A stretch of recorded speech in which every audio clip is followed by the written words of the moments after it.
Today I want to talk to you about what's different. There is a core issue in every ego mind between the valorization of sameness and difference.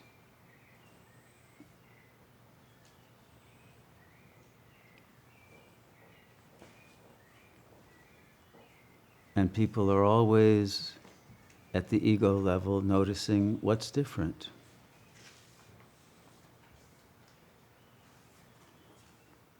And at the soul level, they're looking for what's the same.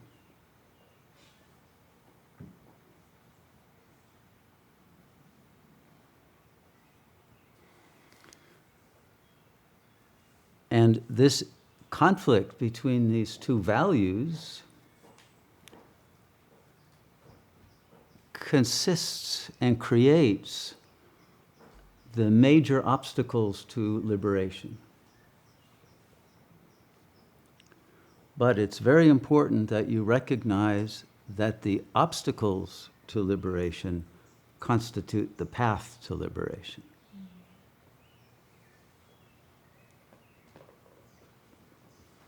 So, I was going to come at 4 a.m., but I was told to take down more dictation, so I'm just going to transmit it to you, and we'll see where it goes.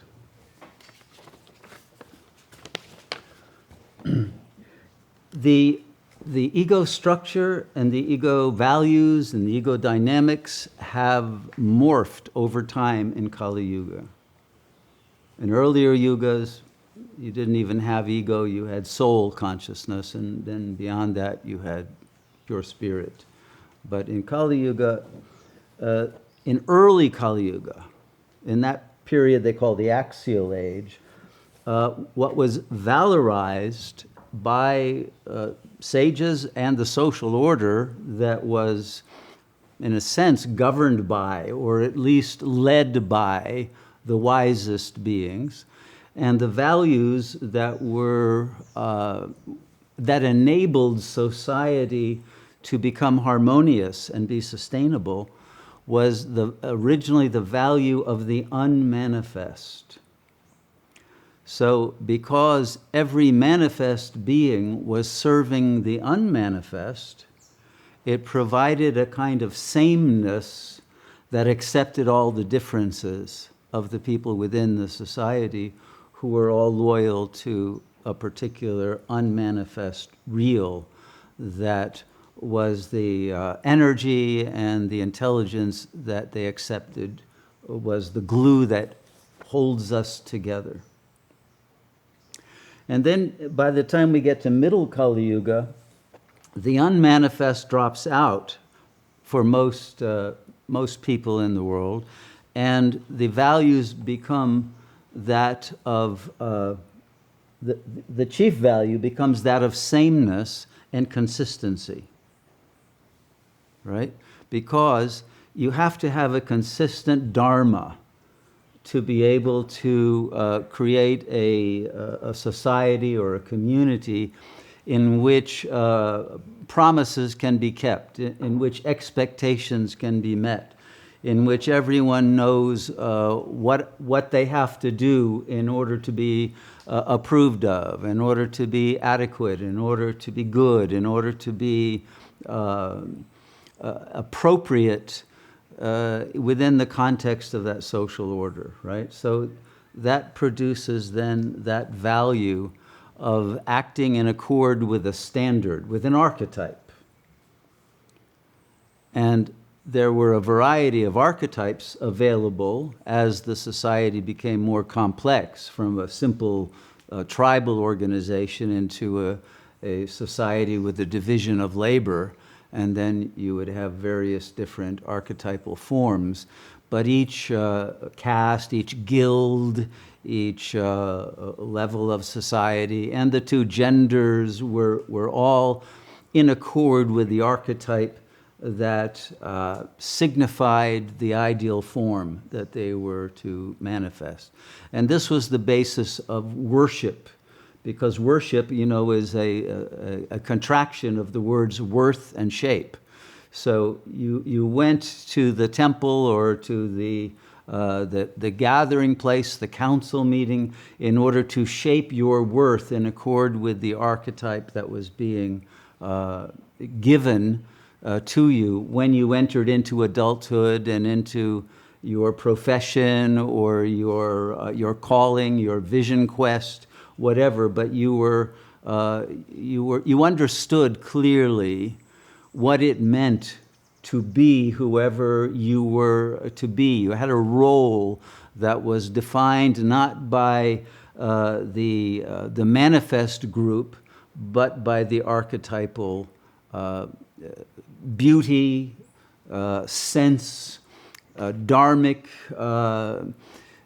criteria for what was excellence, and you knew what nobility was, and you knew what ignobility was. And so it was very clear how to live. There weren't any doubts or any questions or any kind of alienation. But then in late Kali Yuga, sameness fell away as a value, and difference became the primary value. And this happened with the rise of the West.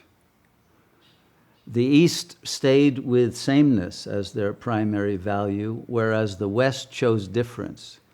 And so naturally, the West evolved differently, faster. It changed. It kept on changing because it was based on change, on becoming different from what it was a moment ago. Different, always different, growing, changing, developing technology, and therefore developed a capacity to dominate the East and the South, for that matter. So the West, which is also the North, became the dominant power during that imperialistic period that has also now fallen away, or is that in its last legs that are now being fought out. But we have and difference at its ultimate phase becomes total chaos, in which there is no longer any pattern that can be sustained, right? So this happens at the macrocosmic level, and it happens at the microcosmic level. And until one can understand and integrate that conflict, it's very difficult to be in harmony with yourself, because you are split between these values. So the ego in late Kali Yuga is constituted by the love of difference. Perhaps I should say the desire for difference.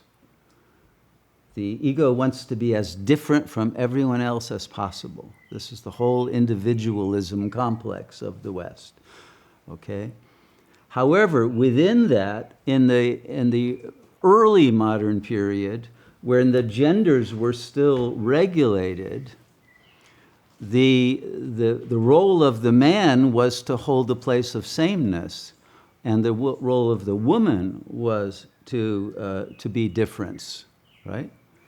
So women would want different kinds of dresses and clothes and styles. The man is still these days wearing the suit and tie and very boring and, right, always the same. Every woman is different and all men are the same. Right? That's no longer the case now that we're in a transgendered reality, but there's enough remnants of it that you can still relate to it. And that's why, of course, a man can eat the same meal every day of his life. He doesn't care. But a woman, well, one night it has to be French cuisine, the next night it's an Italian dinner, the next night she wants Chinese food, So it doesn't stop. The woman has to have something different and new because she's bored with sameness. And so she gets bored with her man very easily. So the one who is centered on the value of difference has fear of boredom. The one who is centered on sameness has fear of lack, because in a way he's being left behind. But it's also true the other way around, that the more different one becomes when one shifts out of a certain context. Like, for example, women can be different in the sense of no two women want to wear the same dress to the ball, right? That's a horror, right? You have to have a different one. But you don't want to be so different that you're not recognizable as the woman, right? So you want to stay within a certain sameness that is the archetype of feminine beauty. But you want to be able to be in that with an entirely unique style. Because there isn't one form of beauty. There isn't one, like there is with the male form of sameness, who, the woman just wants him to be consistent, make a living, support the family, and it's fine that he eats the same gruel every day, and it makes life easier for her, but she's decorating the house all day and making it different, and doing all of that. But difference gets to be flighty, whereas the man has to be grounded and boring, and make sure the bills get paid. But the woman doesn't, in the traditional household we're talking, that the woman doesn't have to do all of that and can focus on flights of fancy. So these days, every ego wants to be in a flight of fancy, and doesn't want to be grounded, and can't deal with real one. So the ego is totally obsessed with difference, but the soul still loves sameness, because difference, when it loses touch with sameness, it feels too ungrounded. So it wants to be able to touch base with someone who is consistent, but not have to be consistent themselves. But know that there is a home they can return to where they'll always be accepted no matter how different they've become, right? And the parents will always take you back in, and you can always be accepted no matter if your hair is pink or purple or you've shaved it or whatever. The difference is irrelevant to this system that sustains the sameness, right? So the self is unconditional love. The self is love in itself. It doesn't love sameness or difference, but it's in a state of acceptance. But the lover of difference does not want sameness. And to the ego that loves difference, liberation is a boring sameness. There are no great parties in nirvana. There's no rock music there. There's not even classical music, right? It's boring, silent, stillness. Who wants that, right? So when you are told to meditate and reach stillness, the ego says, what? I'm going to just start chattering to myself. I don't care what he's saying. I'm not going to stop my thoughts, because my thoughts are much more interesting to me than just having a silent mind. How many people feel that way? We have some honest people here. That's good. So it's not an inability to have stillness. It's just the ego is not interested in it. Okay? So the ego doesn't want liberation. That's the last thing on its agenda. In fact, it's not even on its bucket list. After it kicks the bucket, it might be interested in that, but not before. So it'll listen to the Tibetan Book of the Dead after it's left the body and say, okay, maybe I'll try the mother light. But even there, it's it's too boring. I'll come back and do another life and, have another party, right? So the ego cannot abide stillness, because that's death. But eventually, the ego reaches a point of the exhaustion of its creative potential to continue to become different.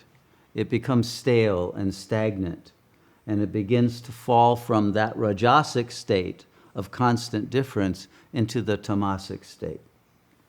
And in the tamasic state, it starts to lose its flexibility, it gets rigid, it gets more angry and bitter, and it loses its life energy. And when that starts to happen, then it begins to change its attitude. Then it feels like it wants something different. It would prefer sattva to tamas. But in that state, it's terrified that because of all of its rejection of God, who is represented by sameness to the ego mind, that because it knows it cannot be liberated on its own power, it has to depend on grace, it feels, I'm never going to get God's grace. I don't deserve it. Why would God give me grace? There's all these saints around. Not me. I'm a sinner. I'm bad. I went into all of those marginal places in life and didn't follow the Dharma for one day, and screwed all authority, was completely antagonistic to order. God is not going to find me delicious or want to swallow me. No way, he's going to leave me here. So that question of difference then becomes a fear of the absence of grace.